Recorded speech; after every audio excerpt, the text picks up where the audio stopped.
Hello viewers, today's recipe is going to be hands-off rice wine.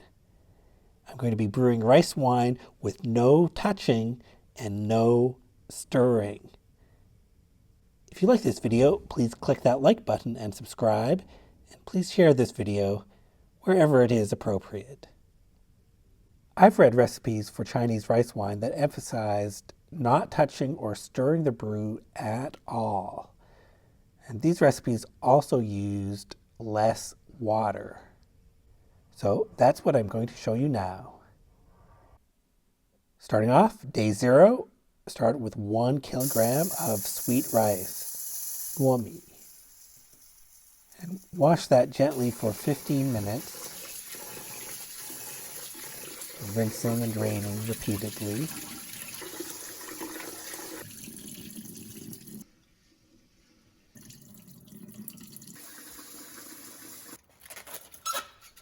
Then I let it soak for more than 3 hours. And after soaking, I'm going to drain it. Let it drain for 30 minutes. And I'm sanitizing my jars as usual. And tools. So follow the instructions for your sanitizer. Here's my steamer. I got the water boiling. My steaming cloth, and I put the drained rice in the cloth, fold it over again, and I'm going to steam this for 40 minutes. For this recipe, I'm going to be brewing with Chinese yeast balls. These yeast balls contain enzymes that convert starch to sugar, and they're not really yeast, they're enzymes. So 1 ball is about 10 or 12 grams. I'm using 9 balls. And I'm going to turn it into a powder.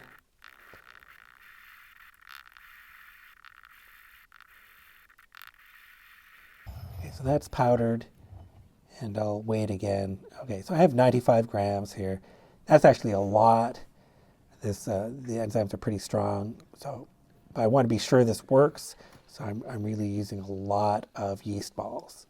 So now we're done steaming. I take the rice out of the steamer, spread it out to cool.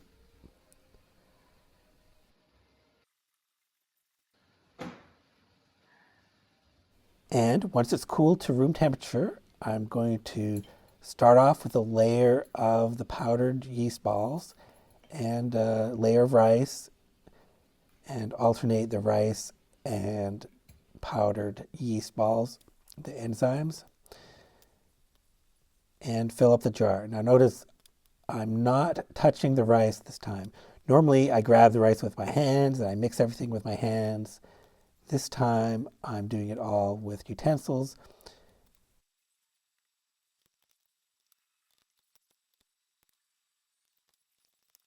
I'm adding 500 milliliters of water to this. That's less water than normal. That's about half the amount I would normally add. So I got it in there. I'm going to make a hole in the center with chopsticks.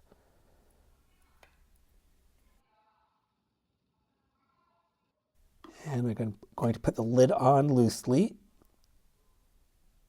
and put it in the cabinet. And it's pretty cool temperatures. I'll let it ferment. And the next day, I smell it. It just smells bready. There are no bubbles at all. It's too quiet. So that means the yeast balls really didn't contain any yeast. Okay, so I still don't hear anything next day, so I'm going to mix up some wine yeast, 1/4 teaspoon, 100 milliliters of water. I'm going to add that to the jar. I have to show some adaptability here because if I just let it sit, there were no bubbles. That meant no fermentation. So I felt I needed to add the yeast at this point. But I am not stirring this. I'm just pouring the yeast water mixture on top, closing the lid loosely again and back in the cabinet.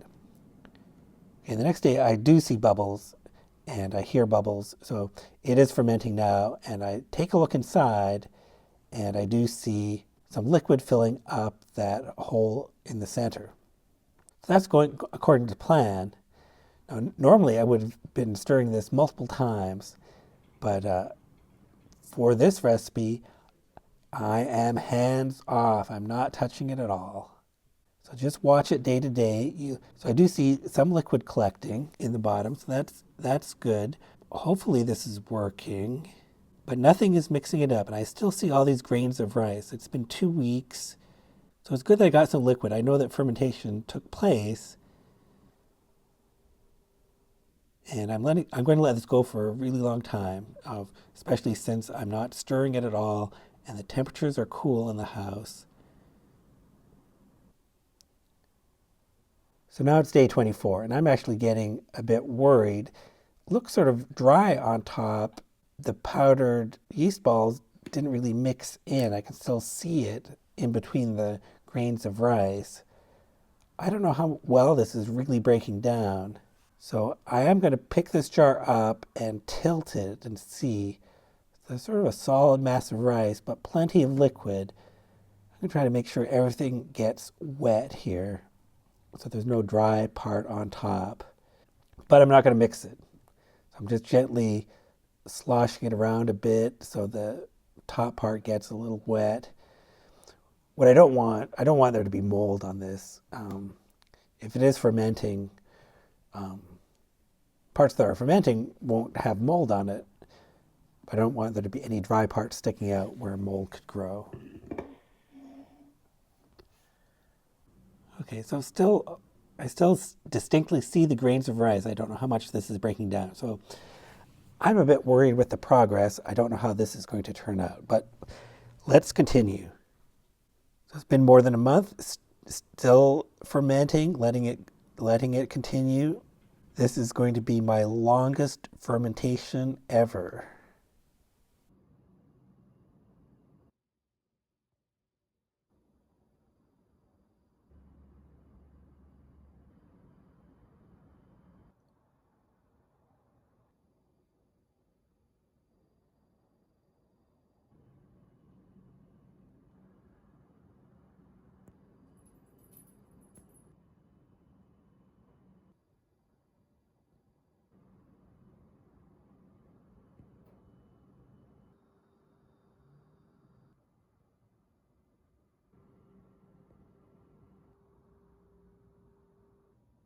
It's been 2 months and I still see distinct grains of rice. I wonder how this will work. It's day 60. I am going to bottle on day 60, 2 months.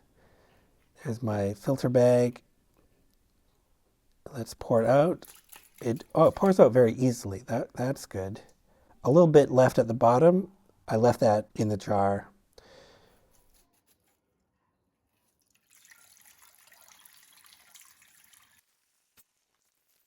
And a lot of liquid did come out, so that's good. And 339 grams left over, the lees, 339 grams. That's not too bad. Well, let's get this into bottles and let it settle. So I'm sort of hoping this is some kind of huangjiu. But let's see how it tastes right after bottling. No aging at all. Let's see how it tastes. And it has a bready and vanilla aroma and a caramel sweet taste. Very, very sweet. So it worked. Those enzymes went to work and converted the starch to sugar. I think much more than my normal recipe. So I think it paid off using that extreme amount of yeast balls that really was effective at turning the starch to sugar. And it does seem to have a nice flavor. What I'm going to do is in a week, I'm going to taste it. We'll see that right now. So it's been a week. The brew has settled nicely. This is what it looks like. And I'm going to taste it again. So I had a good impression right after bottling, but let's see what it's like now that I'm able to pour off the top layer. Pretty clear. I think it's going to settle better in, let's say, a month or two. It's going to be more clear. But this is pretty good. And it has a sweet and fruity smell. Actually, a very sweet. It's that caramel sweetness and a sort of pear aroma, nice and fruity. So a lot stronger than normal. That aroma.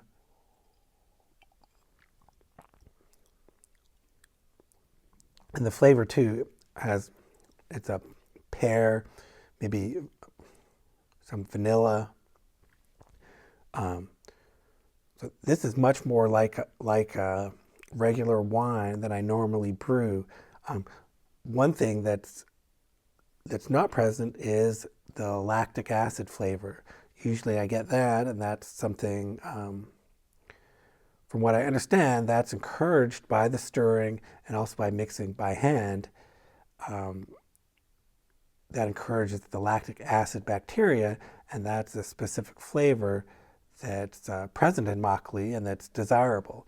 But in this recipe, since I didn't do those steps, we're not getting any lactic acid flavor at all. I'm getting a very fruity tasting wine just from rice. This is much more like the flavor of huangjiu that I remember in China. Um, a little bit of a nutty aftertaste.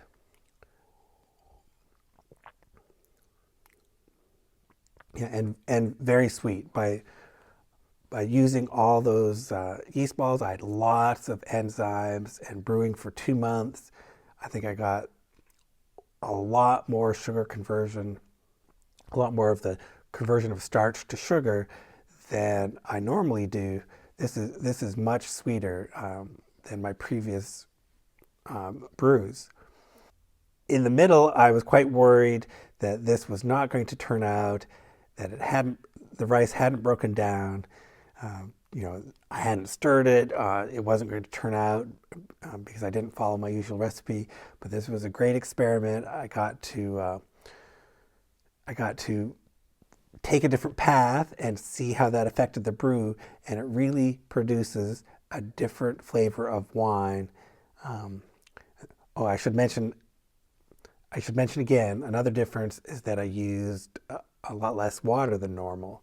So less water, longer brewing time, more enzymes, completely hands off, no stirring. This is the flavor I got.